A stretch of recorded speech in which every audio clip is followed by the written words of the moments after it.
ধন্যবাদ। ফুলের পর্ব আমাদের মোটামুটি শেষ হয়েছে। আমার প্রিয় শহরের পৌরবাসী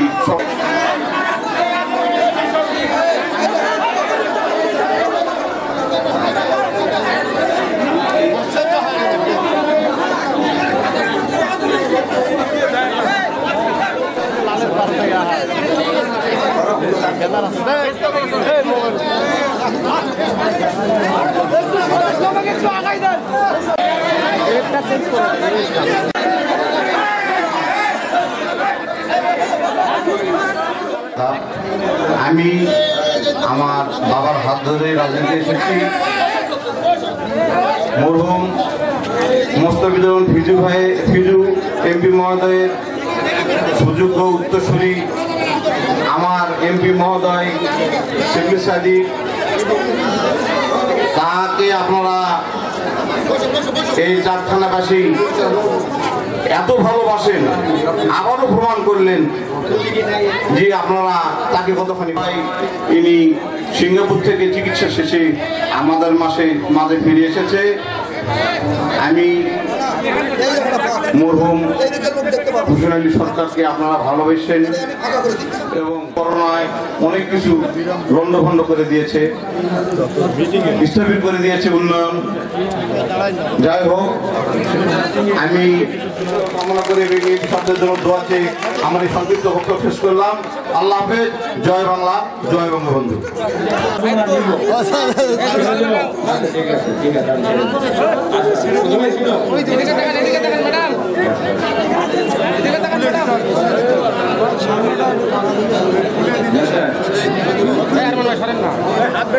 মোবাইলে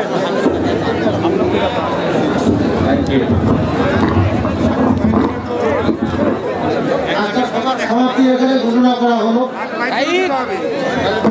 তুমি আগে যাও গা।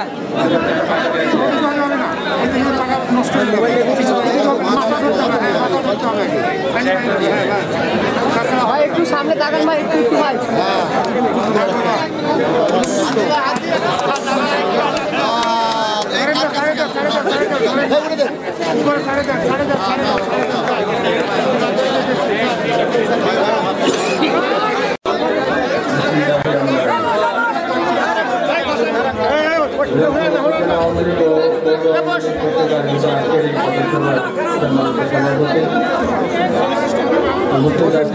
আমার উপজেলার সংগ্রামী সাধারণ সম্পাদক ও উপজেলা চেয়ারম্যান রাজু ভাই, পৌর মেয়র আমাদের শ্বশুর ভাই এবং আমার সদস্য হিসেবে আজকে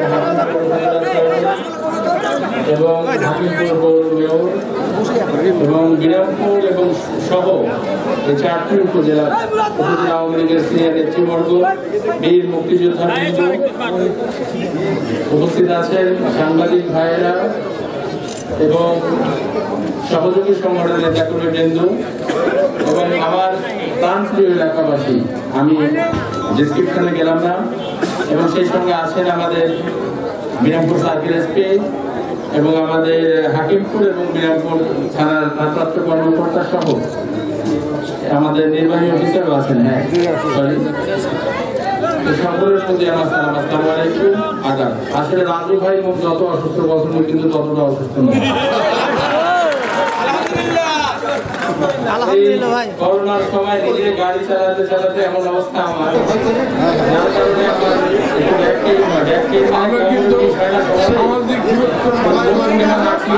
মোড়ানো ব্যথা শুরু হয়ে গেছিল, কিন্তু ওটা আমি মানাতেও নাই। এই ব্যথাটা যে বাড়িতে একটু বাড়তে থাকে, একটা সময় যায় একটা পায়ের আমার একটু সমস্যা হচ্ছিল, যার কারণে ডাক্তারের পরামর্শ দিয়েছিল যে আপনি একটু এটা ভালো জায়গাতে দেখান। তো বাংলাদেশেও আমাদের এটা খুব ভালো ট্রিটমেন্ট রয়েছে। তো বাংলাদেশেও যেটা অনেকে অনেক ধরনের ইনফেকশন হয় বা নিজের সমস্যা সিঙ্গাপুরে গেলে মেশিনে করবে।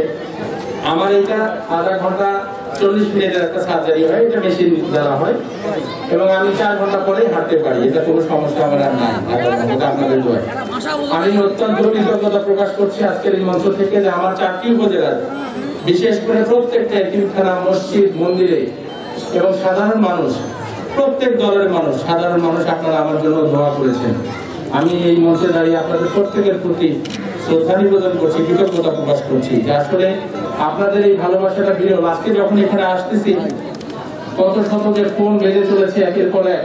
আমার কাছে মনে হচ্ছে যে আবারও বোধহয় কোনো একটা বিজয় নিশ্চিত করে আমরা এখানে চলে আসছি, যার কারণে আপনারা সবাই ফুলের শুভেচ্ছা আমাকে জানিয়েছেন, আমাদের সকলকে জানিয়েছেন।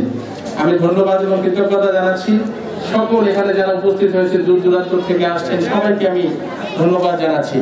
সেই সঙ্গে দু একটি কথা, অনেক দিন থেকে মাইকের সামনে দাঁড়াতে পারিনি, দু একটি কথা না বললেই নয়। নির্বাচন আসলে অতিথি পাখিদের দেখা যায়, দেখা যায় না অতিথি পাখি? অতিথি পাখির নানান রূপ দেখি আমরা, কিন্তু অতিথি পাখি কিন্তু শীত যখন চলে যায় তখন কিন্তু অতিথি পাখির দেখাও কিন্তু আর মেলে না। আমি খারাপ কি ভালো বলবো না, বাংলাদেশ সরকার পরিচালিত হচ্ছে জাতির জনকের কন্যার হাত ধরে, এখনো কিন্তু 3টি বছর পড়ে আছে। এই বিরামপুরের যে কলঙ্কিত অধ্যায় রচিত হয়েছে রাজনৈতিক অঙ্গনে, আমি প্রত্যেককে অনুরোধ করবো, যে কলঙ্কিত অধ্যায় রচিত হয়েছে আমরা সেখানে আর ফিরে যেতে চাই না। বিরামপুরের মানুষ যতটুকু আমরা পেরেছি আমরা উন্নয়ন করেছি এবং বিরামপুর সহ 4টি উপজেলার উন্নয়ন হয়ে যাচ্ছে। আপনারা বিরামপুরের যে মেইন রাস্তাটা দিয়ে যান, জাতির জনকের কন্যা এখানে প্রায় 900 কোটি টাকা বরাদ্দ দিয়েছে এবং বিরামপুর এত সৌভাগ্যবান আপনারা যে 4টি উপজেলার মধ্যে শতভাগ বিদ্যুৎ আইনে আপনারাই প্রথম হয়েছিলেন। এইরকম অনেক ধরনের অবদান আছে জাতির জনকের কন্যায়, তার সহযোগিতায় আমরা অনেক কাজ করেছি। আপনাদের স্কুল কলেজের ভবন থেকে শুরু করে সরকারি ভবন থেকে শুরু করে অনেক কাজ করেছি। আমি যে কথাটা স্পষ্ট ভাবে বলতে চাই, সামনে নির্বাচন, অনেক জনের অনেক কথা, অনেক জনের অনেক ব্যবহার দেখতেছি। এখন সাদা ধবধবে পাঞ্জাবি পরে আমার সাধারণ মানুষকে জড়াই ধরতে, সালাম দিতে, বাড়িতে বসতে কোথাও প্রতিহত হয় না, কিন্তু গত 5টি বছরে যখন তাদের দরবারে যাওয়া হয় তারা কিন্তু সেই কথাগুলো সেভাবে আমলে নেয় না। এটা কিন্তু শিক্ষার বিষয়। আমার বাড়ি আফতাবগঞ্জ, আমার বাড়ি স্বপ্নপুরে, আমি কিন্তু প্রতিদিন ছুটে আসি। কেন ছুটে আসি? আমি যে দায়িত্ব নিয়েছি কিছু দিতে পারিছি না পারি, আমার চেহারাটা মানুষ দেখুক। এমপি সাহেব দাঁড়ান, দুটি কথা আছে আপনার সামনে। এই কথাটাও যদি বলবার যদি একটা ভোটার যদি জায়গা না পায়, তাহলে ভোট দিবে কেন মানুষ বলে? আমি যে কথাটা আপনাদেরকে স্পষ্ট করে বলতে চাই, আপনারা সবাই কিন্তু আগের আর ওই ন্যাম্পোজারে কিন্তু অপেক্ষা করার দিন শেষ, যে কখন 2 মুঠা বিড়ি আর 2টা টাকা 1 টোকরা মুড়ি আসবে। আরো দেখছেন কেন? এটার দিন কিন্তু চলে গেছে। এই বিরামপুরকে উন্নয়ন করতে গেলে আরো বেশি এগিয়ে নিয়ে যেতে হলে পরীক্ষিত মানুষদেরকে আপনাদের দিতে হবে, পরীক্ষিত মানুষদেরকে সামনে নিয়ে আসতে হবে। এই যে পৌরসভা নির্বাচন, অনেক গুঞ্জন কিন্তু আছে, কেউ কেউ হয়তো বলে ফেলেছেন ইতিমধ্যে যে এমপি সাহেব তো বিদেশে গেছে, এবার যে কি হবে, অনেকেই বলতেছেন আপনারা। এটা বিবেক বিবেচনার বিষয়। যারা রাজনীতি করে কয়টা মানুষের চরিত্র ভালো আছে বলেন? কতক্ষণ দায়িত্ব পাওয়ার পর নিজের চরিত্রকে ভালো রাখা যায়? যারা ভালো রাখতে পারে তাদেরকেই বলতে হবে, মানে কি মন্দের ভালো বলতে হবে, পুরোপুরি ভালো তাদেরকে বলা যাবে না। রাজনৈতিক অঙ্গন যত শত শয়তানের আমরা মাথা হয়ে আছি, ভালো হবো কোথেকে বলেন দেখি? তোমার না হয় স্বপ্নপুরি আছে, মোট তো কিছুই নাই। তোমার একটা বাজারও গাড়ি আছে, সরকারি গাড়ি পাইছেন, আমার একটা হুন্ডাও হয় না। এগুলো আমাদের নেতাকর্মীদের কথা। আমাদের নেতাকর্মী, সাধারণ নেতাকর্মী যারা আছে, তারা প্রত্যাশা করে, তারা মনে করে যে সরকার ক্ষমতায় আছে, এখন টাকা ইনকাম করার সময় আসছে। না, রাজনীতি মানে টাকা ইনকাম নয়, রাজনীতি মানে অট্টালিকা নয়, রাজনীতি মানে বঙ্গবন্ধুর সেই আদর্শের কথা যদি বলতে যাই, আজকে 14-15টা দিন সিঙ্গাপুরে যে অবরুদ্ধ ছিলাম, যেদিন গেছি নভেম্বরের 4 তারিখ, যাওয়ার পর ভোরবেলা আমার করোনা টেস্ট করলো, করার পর রাত 10:30টার দিকে এসে এক ডক্টর বলতেছে যে স্যার আপনার করোনা পজিটিভ হয়ে গেছে। আমি আই হ্যাভ নো সিম্পটম। বলতেছে সো হোয়াট, তোমার সিম্পটম নাই কিন্তু তোমার ভিতরে ভাইরাস আছে। যখন এই কথা বললো তখন তো আমার মাথাতে আকাশ ভেঙে পড়লো যে সর্বনাশ, এই 72 ঘন্টা আগে আমি করোনা পরীক্ষা করলাম বাংলাদেশে, নেগেটিভ, এবং 7বার পরীক্ষা করেছি করোনা নেগেটিভ। তাহলে এখন বোধহয় আমার এই আরো বোধহয় 14 দিনের জায়গায় 21 দিন থাকতে হবে। নিয়ে যে একটা রুমের মধ্যে আমাকে রাখা হলো, সেখানে ক্যামেরা সেট করা আছে। তো ডক্টরকে 2-3 দিন পরে আমি রিকোয়েস্ট করলাম যে ডক্টর আমার টেস্ট তুমি আবার নাও, আমার যেহেতু সিমটম নাই, আমি জানি আমার করোনা আমার ভিতরে নাই। তো ডক্টর আমাকে আশ্বস্ত করলো যে তোমার করোনা ধরেছে বাংলাদেশে। আমি তখন চিন্তা করে লিখলাম যে বাংলাদেশে তো ধরার কথা না। আমি এক বাড়িতে ছিলাম দীর্ঘদিন, বারান্দা থেকে কথা বলেছি, দূরত্ব মেনটেন করে কথা বলেছি। যখন ঢাকা থেকে আমি চলে যাই তখন তো অনেকে আমার এলাকার শত শত মানুষ গেছেন, আপনার এয়ারপোর্টে যা জড়াই ধরে ছবি তুলছেন। তোমার ভেতর যে কার করোনা আছে মুখে আর কম হবে না। যাওয়ার সময় করোনাটা মুখের বান্ধি দিয়ে এখন আমি চিন্তা করতেছি যে রাজনীতি করলাম, আমার একটা সন্তান রয়েছে, আমার এলাকা, আমার আত্মীয় স্বজন, আমার জনগণ আছে। আল্লাহর কাছ থেকে যদি মৃত্যু হয়ে যায় আমার লাশটাও তো নিয়ে যাওয়া মুশকিল হয়ে যাবে। তার মানে কি এখানে হয় পুড়ে ফেলবো অথবা মাটি কোথায় দিবে, কেউ একদিন আসে তো মানে কি কবর জিয়ারত করার একটা জায়গা পাবে না। তাহলে এই কোন খাসাতে পড়ে গেলাম আমি। আল্লাহর অশেষ রহমত 3-4 দিনের মধ্যে আমার আবার নেগেটিভ রেজাল্ট আসলো। এই কথাটা এই কারণে শেয়ার করতেছি আমি যে ওই কয়েকটা 3-4টা দিন আমার কাছে যেটা মনে হয়েছে যে বন্দি জীবনটা মনে হয়েছে, আমি বারবার শুধু মনে করেছি আমি এতগুলা খাতা কলম নিয়ে গেছিলাম যে নিজের জীবনে যতটুকু করেছি কিছু একটু লিপিবদ্ধ করবো, সেখানে 1 লাইন লিখতে পারিনি আমি বারবার খালি মনে করছি যে আমার জাতির জন্য, আমাদের দেশের জন্য 12 বছর তিনি জেলের অন্ধকার প্রকোষ্ঠে ছিল, তার জন্য কবর খোলা ছিল। আর আমরা 4 দিনের মধ্যে আমাদের মনে করেন যে মাথা নষ্ট হয়ে গেছে, আমরা ক্রেজি হয়ে গেছি, পাগল হয়ে গেছি। ডাক্তার কেমনও কথা বলছি যে জানলা খুলে কিন্তু লাভ দিব তুই যদি টেস্ট না নিস আমাকে, এমনও কীর্তি করেছি। তাহলে আমার জাতির পিতা এই দেশের জন্য আজকে যখন কথা বলা হচ্ছে, কি আমাদের চরমনায়ের একজন হুজুর আছেন বলতেছে রক্ত দেওয়া শুরু হলে নাকি আর থামবে না, একদম রক্তের মনে। কেন ভাই, বাংলাদেশে কি আরেকটা মুক্তিযুদ্ধ আসছে? আর একজন আছেন কি মামুনুর রশিদ নাকি কয়েকদিন থেকে বলতেছে ফেসবুকের মধ্যে যে বঙ্গবন্ধুর মূর্তি করা হলে একেবারে মানে বাংলাদেশ শেষ করে দিবে। আপনারাই বলেন এখানে যারা উপস্থিত হয়েছেন, রাজনৈতিক ভাবে এই 4টি উপজেলার মানুষ কখনো হ্যারাসমেন্ট হয়েছে এখানে কেউ বলতে পারবে? মামলা দিয়েছে আমরা, আর কিসের মৌলবাদ বলেন দেখি? যে মানুষটি 12টি বছর এবং তাকে নৃশংসভাবে হত্যা করা হলো, তার একটা স্কাল্পচার তৈরি করা হবে, একটা মূর্তি করা হবে, যাতে করে ভবিষ্যৎ প্রজন্ম সেটা দেখতে পারে, দেখলে বুঝতে পারে যে বঙ্গবন্ধু কেমন ছিল, তার বিশালতা এবং তার প্রতিবিম্ব দেখে আমাদের আগামী দিনের সন্তানেরা যেন অনেক কিছু শিখতে পারে। আমাদের চেষ্টা হলো কি সেইটাই, এই সরকার জাতির জনকের কন্যা, এই সামান্য একটু জাতির জনকের যদি মানে আরো কিছু করা হয়, স্বর্ণের মূর্তি তৈরি হয়, তাও তো তার ঋণ শোধ করা যাবে না। সেইখানে একটি মূর্তিকে নিয়ে বা 2টি 3টি 4টি মূর্তিকে নিয়ে যেই কটাক্ষ করা হচ্ছে, যে কথাবার্তা বলা হচ্ছে, আমার কাছে তো মনে হয় ঢাকা শহরে যখন তারা বিভিন্ন জায়গায় প্রোগ্রাম করেন 20-30 হাজার মানুষ আসে, এমন হুঙ্কার দেয় মনে হয় পুরো বাংলাদেশ ওই মাত্র 50-60 হাজার মানুষ নিয়ে বলে একদম পুরোটা ফাঁকা করে ফেলবে। আর আমরা শান্তিপ্রিয় মানুষ, মুক্তিযুদ্ধের সপক্ষের শক্তি যারা রয়েছে, এত পুলিশ আর্মি মিডিয়া রয়েছে, আমরা সব চুরি করে বসে থাকি। এত বড় বড় কথা কয়েকদিন থেকে শুধু ফেসবুকে আমরা দেখতেছি। আজকের এই মঞ্চ থেকে আমি ধিক্কার জানাই, নিন্দা জানাই যারা বঙ্গবন্ধুর মূর্তিকে বুড়িগঙ্গার পানিতে ফেলার কথাবার্তা তারা উচ্চারণ করেছে বাংলার মাটিতে। আমরা সভ্য, নম্র, ভদ্র বলে আমাদের বাপ দাদা 14 গোষ্ঠী আমাদেরকে আদব কায়দা শিখিয়েছে বলে আমরা এখন পর্যন্ত কোনো বেয়াদবি করি নাই। মাওলানা শব্দের অর্থ হলো অভিভাবক। নামের আগে মাওলানা আছে, কিন্তু অভিভাবকের মতো কথা নাই। যখনই বক্তৃতা করতেছেন তারা এমন চিৎকার করেন, তার কণ্ঠ শুনলেই ভয় পায় মানুষজন। তার কণ্ঠ শুনলেই মনে হয় যে বাংলাদেশে যেন আফগানিস্তান তালেবানের মতো হয়ে গেছে, পাকিস্তানের মতো হয়ে গেছে, আমাদেরকে যুদ্ধে যেতে হবে। এইরকম কি কোনো পরিস্থিতি আছে? বলেন তো, বিরামপুরে এরকম কোনো পরিস্থিতি আছে? তাহলে তাদের হুঙ্কারে কি রক্তচক্ষু আমরা দেখে কি সহ্য করব? আমরা এর পরবর্তীতে এখানে ধর্মপ্রাণ মুসল্লি যদি কোনো ধরনের কোন অনুষ্ঠান করেন আমাদের সঙ্গে পরামর্শ করে করবেন আপনারা। আমি প্রত্যেকটা থানার এখানে যারা অফিসার ইনচার্জ রয়েছেন, আমাদের এসপি সাহেব রয়েছেন, আমাদের নির্বাহী অফিসার রয়েছেন, আমি এই মঞ্চ থেকে আমি বলে যাচ্ছি যে প্রশাসনের অনুমতি ব্যতীত রেখে কোন ধর্মসভা যেন তারা কার্যক্রম কোথাও করতে না পারে।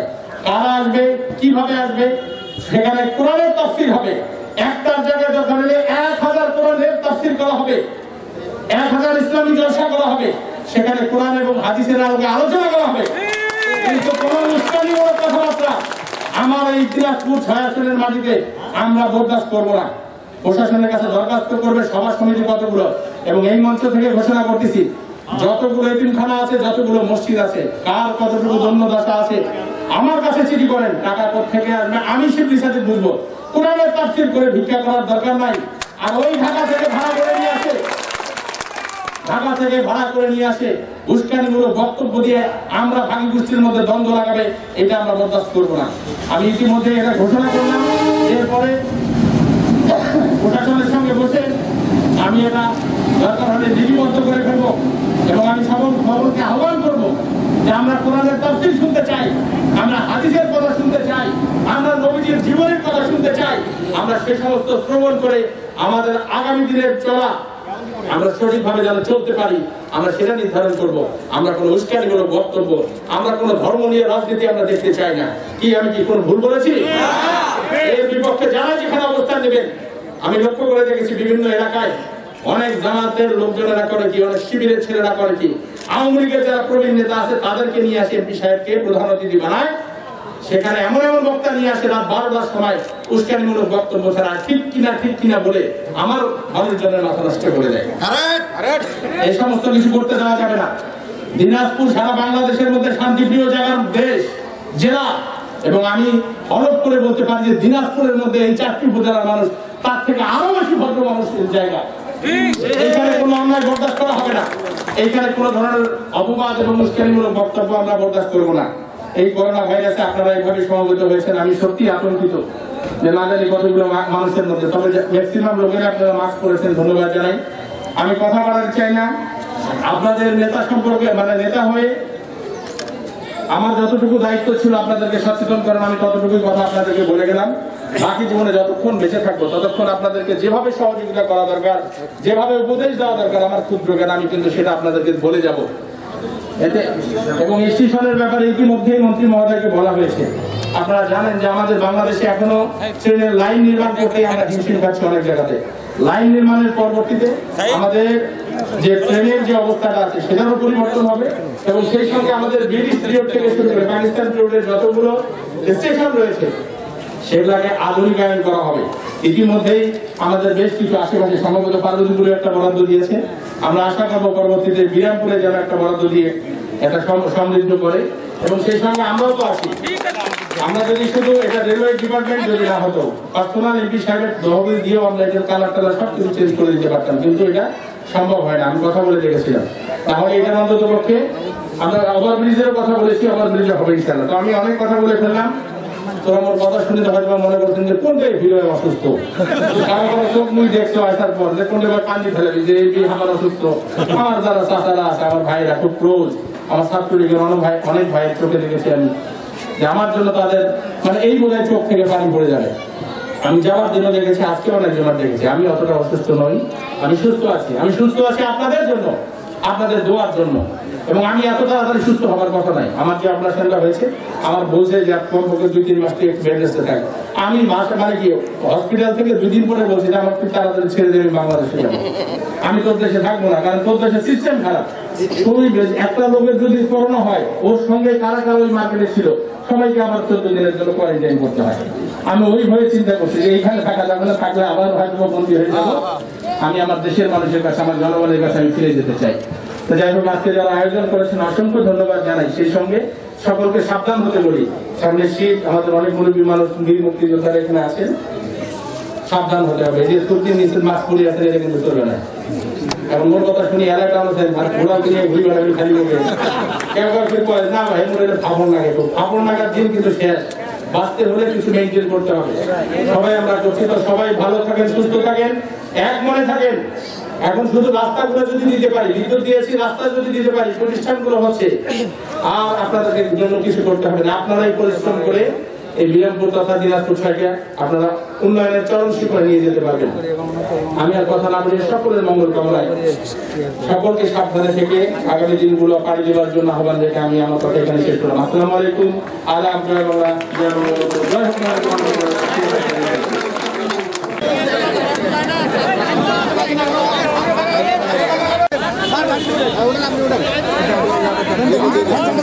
কথা হবে পরে, এখন কথা হবে।